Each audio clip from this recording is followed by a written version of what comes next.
welcome to the Upgraded Executive Podcast. Well, thank you, Nick. It's such an honor to be here. It's wonderful to have you. Nora, could you give the audience a little bit of your background and your journey? Yeah, it's been quite the convoluted journey, I'll tell you that. I've got a better than 35 years of background in nutritional science. That's my first love. But that has also been its own convoluted journey. It started out with more of an interest in supplements and things like that. And my focus has changed quite a bit, although I still see certainly a viable place for supplementation. But I've done a lot of different things. But what sort of led me to where I am now, I suffered intractable depression for more than 35 years of my life. Sort of dysthymia to, long periods of where there was very strong suicidal ideation. It was a real struggle through a good part of my life. And so that motivated me. And somewhere in the late 1970s or so, I discovered the concept of focusing on health and nutrition. And I discovered very quickly that I could change little things about the way I felt and functioned by changing things that I supplemented with. That's what I started with. But I found that if I didn't keep up with that, it wasn't very lasting. But it was something. I suffered intractable depression, but also anxiety and panic attacks that really weren't responding to anything. And I did many years of very high quality psychotherapy. I did all kinds of self-help stuff, many self-help books. I worked with Tony Robbins for a week. I have done tremendous amount with alternative health modalities and things, and a lot of different types of supplementation. And I was implementing work with amino acids to improve neurotransmitter activity, et cetera. In the 1980s, I was getting some interesting effects with that. But I kept backsliding. It was like swimming with ankle weights on, and I would just kind of keep getting dragged back down. But I knew there was an answer. That was one very good thing about me, is that when I know that there's an answer and I know that it's out there, I am doggedly persistent. I'm like a pit bull. There was a lot that went into the writing of my first book. I felt a need to write it because nobody else would, right? And I had discovered and connected some dots. I think that is an area of tremendous strength for me, is the ability to connect dots many people might not otherwise think. And so I realized that I put some pieces to the puzzle together that I had never seen put together before. And I wrote this book, and I created it. It was like a big brain dump, like I said, because nobody else would. And I figured it was like, okay, this could be some like sideline passive source of income to my practice. I can give it to all my, clients. And I knew I had a following in the local nutritional community. And so I figured I could sell a few things. I had no expectation whatsoever or even imagining of what would happen with that book. It took off like wildfire, and suddenly I'm being invited to speak at UCLA. Suddenly I'm being invited to tour Australia and to do all these things. And before I know it, it's become a thing. And now I'm on the crest of a wave of a whole new movement that I didn't even know existed. Now, many people may have heard of it as the Paleo movement, right? Yeah. These people alongside me, and I'm going, how did I get here? Pretty soon I had 2 full-time jobs. I had my clinical practice, and then I had this thing where I was writing and speaking and traveling constantly. You were talking about the work that you do with people who are burned out. I could have used you. Wow, that's incredible, Nora. Could you tell the audience about the time when you went and lived with wolves and what you experienced there? I spent some time, a whole summer of my life, near the North Pole, living with a family of wild wolves. That's like a whole other podcast, but I had done some work in behavioral research with wolves, and I was with a wolf biologist, and we were up there for close to 3 months and studying this family of wolves and following them around. And there was an Inuit community that I spent a few days in before I went into the wilds of northern Ellesmere Island. And I was seeing, pretty healthy people, living in that community, and they were living about an 80% subsistence lifestyle. Maybe 200 people living there. A twin otter plane would come in once a week or once every other week with a few limp vegetables and a bunch of processed crap. And they put it in a store that was about the size of the room I'm sitting in here, and it was expensive. People liked those things, but they couldn't really afford them. So they were mostly eating whatever they could fish out of the surrounding oceans or kill, walrus, seal. And that was basically what they had. And the ground is permafrost. You couldn't grow anything. And I'm looking at them and I'm not seeing obesity. And the kids are bright-eyed and they're, inquisitive and they're happy and they're playful. And I'm scratching my head thinking, how are they doing this without being able to eat salads? And, I was bought into the low-fat paradigm back then. Yeah. And then I got to Ellesmere and I started realizing that I was experiencing real cravings for fatty foods. And I ended up spending the entire summer up there, not moving around very much because wolves spend a lot of time around the den. And when we follow them on their hunts, we use four-wheelers to follow them. I would take an occasional stroll. Sometimes after hours, it was 24-hour daylight. I would take a stroll once in a while. But I wasn't getting a lot of exercise, let's put it that way. And I was very well bundled against the cold. At the time, it wasn't the healthiest representation of healthy foods, like cheese and nut butters and salami. I really wasn't eating when I was back home.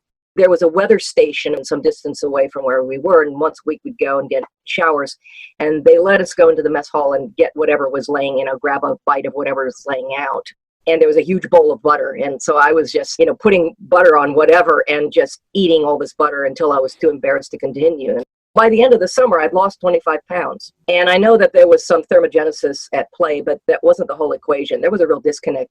I got off the plane and hugged my best friend who came to pick me up. They said, "Did you do this on purpose?" Because I was extremely lean. And I said, "No, I sat on my butt and ate fat all summer long." But, it niggled at me. And then I discovered the work of Weston Price. Then a light bulb was going off in my head. And I started looking into, well, what did our indigenous ancestors eat? And that kind of thing, because that seems a little logical to me. But Weston Price's work didn't go back far enough for me. I wanted to dig back further because our physiological makeup and nutritional requirements were already established by the Holocene. I wanted to go back to our earliest prehistoric evolving ancestors and find out what were the foods that were most consistently available to them that would have shaped us, because it seemed to me that would be the only rational starting place that I'd have in terms of figuring out what constitutes an optimal diet for human beings today. The world was a very different place prior to the Holocene. That's something I talk about quite a bit. I have a book out, Primal Fat Burner. It sounds like a weight loss book. I suppose that'll be everyone's favorite side effect. But what it is about is adopting a fat-based metabolism. It establishes two very well-supported hypotheses that I don't think have been advanced before. Number one, that it was dietary fat, and particularly the fat of animals, that ultimately made us human in the first place. And I can make an argument for that. And number two, that a fat-based metabolism versus a sugar-based metabolism that most people are operating off of is actually the most natural metabolic state of humankind. And it's sugar that's meant to be the auxiliary, or alternative fuel and not fat.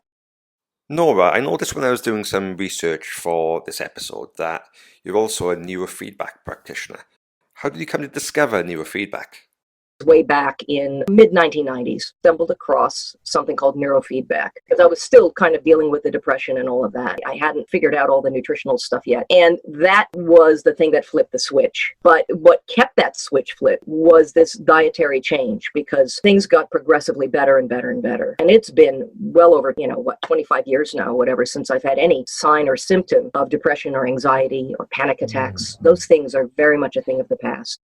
And I knew by hook or by crook, by the way, at the time, that I wanted to be part of what went on in that field. And I also knew there was a place, in fact, a very foundational place, a dietary approach I had discovered. And so I became a neurofeedback clinician and spent more than 20 years, full-time, very successful clinical practice, working with thousands of people, suffering populations in all different kinds. And not everybody's suffering. There are people that came to me because they wanted to get better at what they already did well. Either they were athletes or they were executives, somebody wanting a little extra edge. Because neurofeedback isn't just a treatment, it's brain training, It's a way of improving your own state management, right? And which is more than 80% of the game. Even when you're expert at what you do, the functioning of your brain is going to make or break your success in whatever you do. But one of the things that I discovered and that I found myself telling almost everybody that came into my office is that neurofeedback is just insanely powerful. It is very effective for a wide variety of things. But no matter what the therapy or the intervention is that you're using to try to better yourself, the brain and the human body need certain raw materials in order to function. And unless you're willing to recognize that, unless you're willing to address that in a foundational way, nothing else that you do will ever be, you're never going to get as much out of whatever else you do. It's not going to last. The brain and the body need those certain raw materials in order to function. And neurofeedback can then have a much more powerful effect because it has something to work with. So I combined those two things and I found that was virtually foolproof. And I realized that ultimately, what I do now in my mind is so much more foundational. Now, neurofeedback, I will always be passionate about that. I maintain my certification in that arena, and I even published a chapter in an academic book subject of neurofeedback. That was actually read and caught the attention of the Dalai Lama, which is super cool. That's cool, Nora. Neurofeedback's definitely on my list, and we've interviewed Dr. Andrew Hill from Peak Brain Institute, so I'm fascinated by neurofeedback. So Nora, quite a lot of the time I hear people say that there's one diet that fits everybody, or I hear people say that they're unique and therefore they need a particular diet that's unique for them. What's your take on that? There are certain PC sort of concepts, politically correct ideas that get tossed around as if they mean something. And I've got a problem, one in particular. Well, more than one, but one that drives me absolutely nuts is that everybody's different, because everyone wants to be that special snowflake, right? Everybody's different. Therefore, a high carb diet is right for this person, low carb diet is right for this person, a vegan diet's right for this person, et cetera, et cetera. I take issue with that. When I sort of write my blogs and various articles, I do want to talk about what might be right for one person, might not be right for another. I'm fascinated to hear your view on this.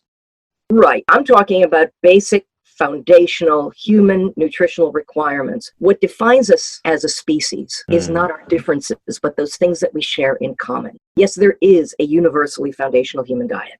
And yes, we all have those unique fingerprints, right? But we also all have fingers. And unless we address that first, that foundational scaffolding, if you will, upon which our health is built, there's no possible way you are going to get anything out of biohacking thing or out of any other intervention you're going to try. Yes, I will acknowledge there is bioindividuality. Absolutely. Bioindividuality, that's nuance that is layered atop that foundational scaffolding, right? And so it is ridiculous to say that veganism is right for this person and carnivore diet's right for this person, and this person should do low carb, this person should do high carb. That's not how it works. Are your viewers familiar at all with Dr. Weston Price? I don't think so. It would be good to give them an overview. I'll give you a quick synopsis. I actually serve on the board of the Price Pottinger Nutrition Foundation, in fact, which is a 67-year-old organization that owns the entire repository of his work and curates all of his writings and his photographs. He was actually a dentist. He was president of what was then called the National Dental Association before the American Dental Association, that was more fluoride-based, came on the scene. In this, we're talking in the 1920s. He found at that time that the children of his longtime patients were showing up in his office with big dental problems he hadn't seen in their parents. Their teeth were maloccluded suddenly, their gulls were narrower, they had way more cavities, they had, way more problems. He was also kind of a bit of an anthropologist. He was fascinated by what he called primitive cultures, right? The language was not exactly PC back then. And he had long heard about the superb health and dentition and, skeletal perfection or whatever of many so-called primitive societies, he called them. And he wondered whether the change that he was seeing in the populations coming to see him might have something to do with the industrialization of the food supply happening at that time and the increasing consumption of what he called the foods of modern commerce. And it was such a unique time period because we had just developed air travel, but at the same time, there were quite a number of so-called primitive culture, indigenous societies and aboriginal societies and things like that occurring, and highly traditional, societies tucked away in places around the world that had been doing whatever they're doing for hundreds or thousands of years. And he took upon himself the task of traveling over 100,000 miles over 10 years and going to, dozens of these places around the world and looking at what is their state of health, and doing extremely careful scientific, surveys of everything from burial remains and things. And he studied those, and he studied the health of the skeletons. He studied the teeth and the skeletal structure of living people. He looked at the mental health, the physical health, and he looked at the nutrition wherever he went. You can imagine what was available as diets to people in the Aboriginal outback was going to be very different from, an Inuit society, in the high Arctic, or an indigenous population elsewhere in North America, or the jungles of South America, or the African savanna. I mean, he went to all of these places. He found that there were, extraordinary health and freedom from mental or physical disease in all of the places where people were doing their indigenous diets, that they had been doing for thousands of years. He also looked at people from some of these cultures that had begun to enculturate into Western society, had moved into town, started adopting different dietary patterns, and he found, big changes in the health of those populations. But it was even more striking in their children, right? He started to see where the deterioration was happening. So what he ultimately did was he meticulously documented all of this stuff in photographs. What he's most famous for, you can go online, type in Weston Price into your search engine, and look at images, and you will see extraordinary photographs. You take pictures of the indigenous people groups that are clearly happy, beautiful, perfect teeth aligned. Malocclusion in teeth is something that is a modern phenomenon. Our ancestors didn't have that problem. They had all of their teeth, and they were perfectly straight, and they didn't get the cavities that we do and all of that. By the way, all of this ended up going into a textbook. It's definitely not a light read, called Nutrition and Physical Degeneration. That book was actually required reading in Harvard anthropology classes for many years. Very rigorous science. It's a classic. He was also smart enough to ask himself a question. In all of the cultures where I found optimal health and freedom from disease, what did all of those cultures have in common? What were the things in terms of their nutrition that they all had in common? And there were two things that he found. Number one, he wasn't able to find a vegan culture anywhere. He looked. He searched everywhere. He couldn't find one. He was quite disappointed because he expected he might find one. It didn't exist. But they all consumed as many animal source foods as were available to them, all right? And the bigger the variety of foods, oftentimes the better. But the other side of was that in every single case of what he saw as absolutely stellar optimal health, the most important foods, the most venerated foods, the most sought after foods, hands down, were those foods that were highest in fat, particularly animal fat and fat soluble nutrients, which he saw is actually 10 times the level that existed in his time period in the so-called civilized population. And you can only imagine what the disparity must be now. So to my mind, what you have there is the foundational scaffolding in its base for every human being alive, or at least a good framework for a starting place. No, I guess a lot of the principles that you're talking about there follow, in many ways, paleo and the whole ancestral eating, ancestral living. So I think it's probably clear from the indigenous population that animal products, and in particular the fattier cuts of animal products, were really sought after. But where'd you go from there? How do you then work out what else to eat? One problem that I have with the whole paleo thing is that just because our ancestors did something is not necessarily a good enough reason for me to want to do exactly the same thing. Just because something grew out of the ground and they could put it in their faces and, chew it up, swallow it, and not drop dead, doesn't necessarily imply that that food was optimal for them, much less us. So how would we know, right? They basically were doing whatever their environment, their ecosystem could support. There were certain foods that were fairly consistently available, as I just, mentioned. Animal source foods and fats kind of across the board. To me, that has to be the only rational starting place. But with the rest of it, how do you ferret out the rest? And the way I ferreted out the rest in my thinking about this and trying to connect dots was to look at what was going on in longevity research and seeing how I could cross-pollinate these ancestral principles with modern science, which was an advantage that we have that our prehistoric ancestors simply didn't. And what I find is that actually there are some things that cross-pollinate very well. What to me the foundational equation amounts to is that, our prehistoric ancestors, and we know from stable isotopic analysis of human bone collagen studies that have been done through the Max Planck Institute of Evolutionary Anthropology, they have consistently found through all time periods of our evolution that they've been able to find and analyze, which can help, illuminate what we actually were eating, right? They're able to actually pretty accurately determine what were the dominant foods available to those people groups. Consistently, animal source foods completely dominated our nutritional economy. And, we had a hunting economy, we know, starting as early as 2 million years ago with Homo erectus. We already had a full-time hunting economy by that time. There has never been anything in the fossil record to indicate that we have ever been vegetarians or vegans, just literally nothing to show that.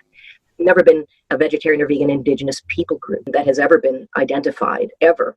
It turns out for a good portion of that evolutionary history, we've been mostly hunters. But does that mean that we need to eat slabs and slabs and slabs of meat today in order to be optimal? This is the so-called beef that I have with a carnivore diet. And I actually have an extensive article right now on my blog at primalbody-primalmind.com you can go to. And now I take issue with it, even though it's not necessarily wrong from the standpoint of what our ancestors did. It may not have been completely optimal for them to eat that much protein. Because of the modern world that we live in today, I think it is especially questionable to do that.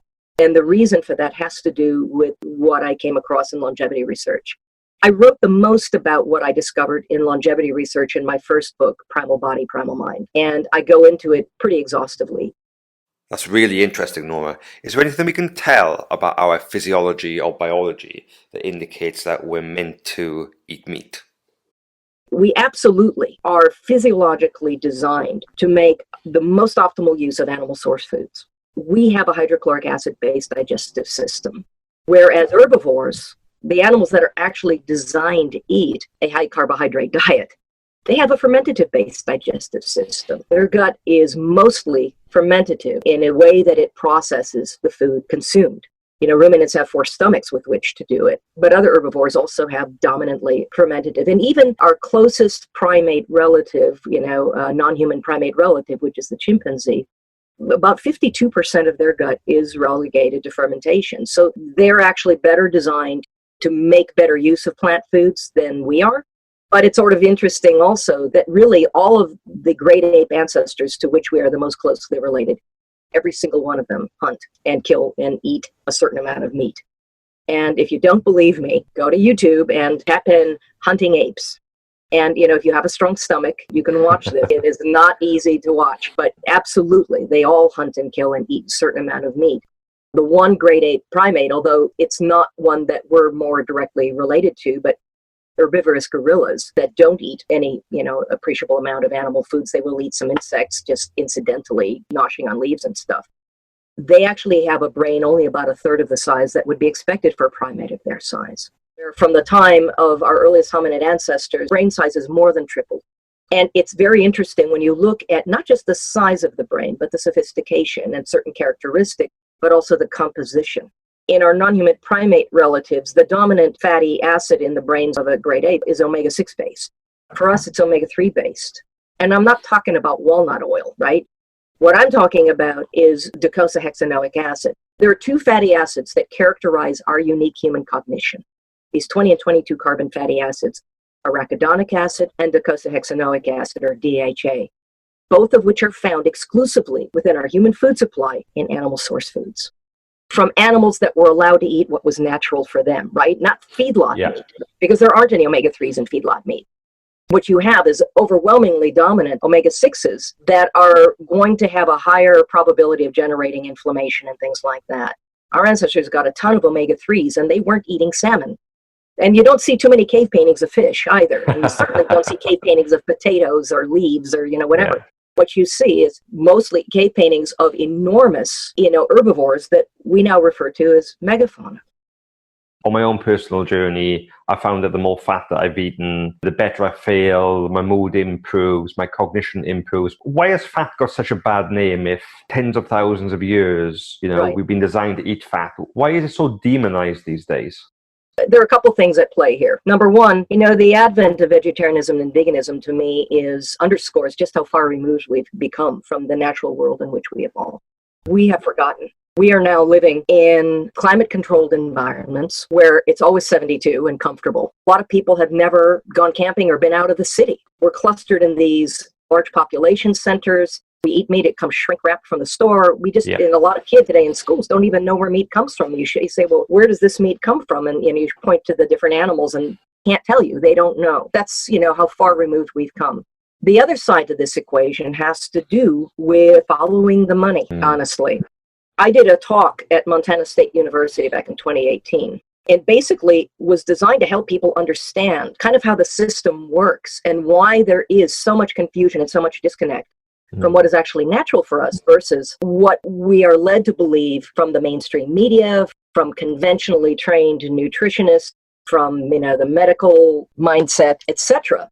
Why is that so different? Why is it that a diet that is most aligned with our human evolutionary and genetic heritage consistently ranks dead last on the top 100 diets evaluated by, U.S. News and World Report, their annual best diets of 2019, 2020, whatever? Always, ancestrally kind of like paleo approaches and ketogenic approaches rank dead last. To me, that's a badge of honor because what it tells me is that those are the approaches that are least likely to make transnational corporations money. You have to realize that out of the 3 major macronutrients, right, proteins, fats, and carbohydrates, The only one for which there has never been a scientifically established human dietary requirement is carbohydrates. Not in any medical textbook of physiology anywhere. It just simply does not exist. And yet we have the United States Department of Agriculture's pyramid, food pyramid, that says, no, the biggest part of our diet is supposed to be these plant-based foods and, grains and legumes and, fruits and veggies, etc. Tiny little bits of meat up here and fat, oh my God, no fat. There are a couple things that went into the development of that mindset. Well, number one, I can tell you there isn't a single transnational corporate interest anywhere on planet Earth that would not actually heavily profit from every man, woman, and child everywhere in the world eating a carbohydrate-based diet, because it is cheap and easy to produce. It is almost immeasurably profitable. There's no way you can make 5,000% profit on a grass-fed steak like you can a box of cereal. If you look at, human metabolism, right, and what it is that we burn for fuel. I use the analogy of a wood stove, your so-called complex carbohydrates, whole grains and legumes and, sweet potatoes and things like that. Those basically constitute little more than, say, twigs on a metabolic fire. And then your white rice, white potatoes, bread, pasta, crap like that. That's like crumpled up paper on that metabolic fire. And then, sugary things, sweet alcoholic beverages and sodas and juice. That's like throwing, gasoline and lighter fluid on that metabolic fire. Now, if you have a wood stove that you use to heat your home with, all you have is a pile of kindling to work with. Well, you can certainly heat your home with that, but you better have a lot of space for what you're using to keep the fire going. And you better not have a whole lot else to do, because what you're going to be doing, in effect, is having the doors to that wood stove open, and you're going to be constantly preoccupied with where the next handful of fuel is going to come from to keep that fire going. Metaphorically, this is what probably 98% of our modern culture society across the world does. And that's why nutritionists say eat 6 times a day and, don't skip meals. And breakfast is the most important meal. But ultimately, with how you're going to keep that fuel going, God forbid you should forget, to throw the thing in. You have other things to do. You're trying to sleep through the night. And yes, there's an analogy there too. You wake up at 3 a.m., the house is freezing cold, oh my God. And you go, and oh my God, the fire's going out. And you're crumpling up paper and putting lighter fluid in there, to get it going again. What's the alternative to this? What if you were to take a nice big fat log and put that on the fire? Now you're free. You can go about your business. You can sleep all night long. You wake up in the morning, oh, the log's burning down. I'll throw another log on the fire. That log is fat. And fat is a very long, even burning fuel. Everybody watching this, even the thinnest person watching this, probably has 150,000 calories of fat on their body that they could be tapped into as an ongoing, reliable source of fuel, even in the absence of regular meal, in the form of free fatty acids that the body makes. By consuming fat, you get better at doing things. You're not going to get good at burning fat by burning carbs all the time. And there are reasons why the body does this. What we know in terms of longevity research among every centenarian, has been studied. They have healthfully low blood sugar levels and very low, insulin levels. The less we rely on sugar and starch and, carbohydrates over the course of our lives, and we're able to healthfully maintain in terms of a demand for our insulin levels and the lowest effective level of blood sugar we're able to maintain, the longer we're going to live and the healthier we're going to be by far. When we are consuming a diet that consists of this kindling, effectively, this metabolic kindling, who benefits from that? Well, we know the food industry, because almost all of what the food industry sells is processed carbohydrate.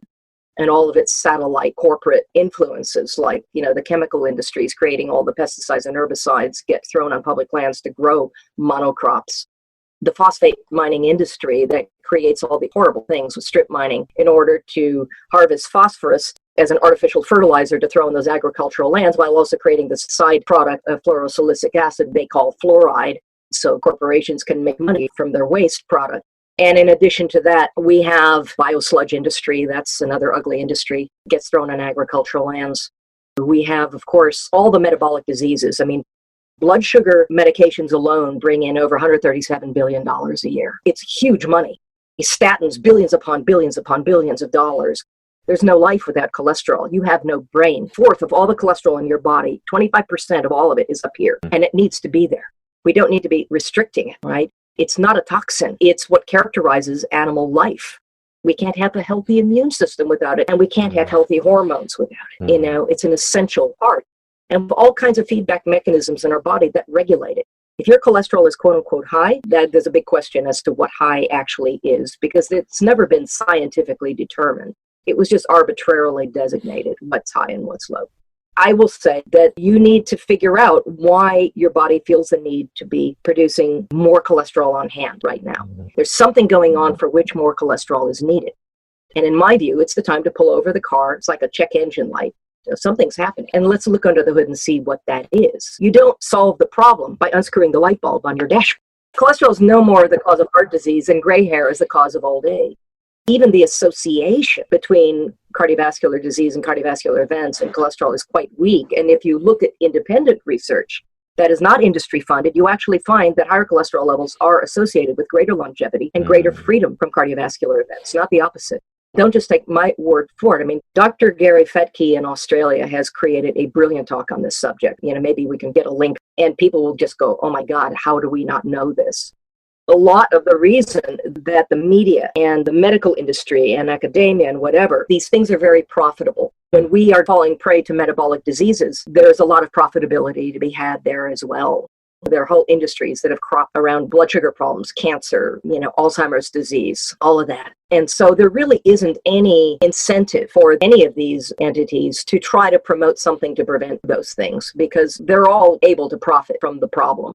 But the other side is actually the infiltration of religious ideology that a lot of people are not aware of. Frankly, I wasn't aware of until I watched Gary's talk. And it has to do with the Seventh-day Adventist Church, which was founded by a woman named Ellen G. White in the early 1900s. She came up with the idea that animal source foods were unclean and bad for everybody. And it wasn't based on any evidence. It was based on visions she claimed to have. And one of the early adopters of the Seventh-day Adventist ideology was John Kellogg, the guy who founded Kellogg's Foods, the very first breakfast. And of course, breakfast became the most important meal of the day. And you've got to eat lots and lots of these cereals and things like that. Nora, I see that you write quite a lot around the paleo and keto movements, and in particular, what's wrong with those movements. Could you give the audience an overview of what you think is wrong with the paleo and keto movements? As I have sort of indicated, I take issue with the idea that just because our ancestors think that we need to do the exact same thing. That is one of the disconnects I have with the paleo concept.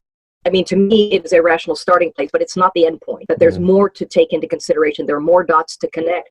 So the other piece of that equation is that became what started out as really an academic exploration of these ancestral concepts that was very interesting and exciting, turned into something that got co-opted, and I saw this was going to happen.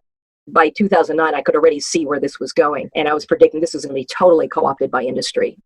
And now the food industry has gotten on the bandwagon and they're creating their different versions, paleo-friendly, this, that, and the other thing. You have cellophane-wrapped foods, cavemen stamped labels, and this is supposed to be an ancestral food for us, even though our prehistoric ancestors wouldn't have even begun to recognize it as food. Yeah, I agree. At any rate, just a few years ago now, suddenly, research concerning the rather extraordinary benefits associated with ketogenic dietary approaches have begun hitting, the headline, and more papers are being published and different things are happening that have caught the attention of the general public. And now all of a sudden it's a thing. And even faster than paleo, keto has become similarly insane. Nora, what does longevity mean for you? If we want to have a healthy, long, particularly post-reproductive lifespan, that is free of disease. And I'm not talking about longevity like, let's try to live 200 years. Look, I don't know. I could get hit by a bus this afternoon. What matters is quality of life.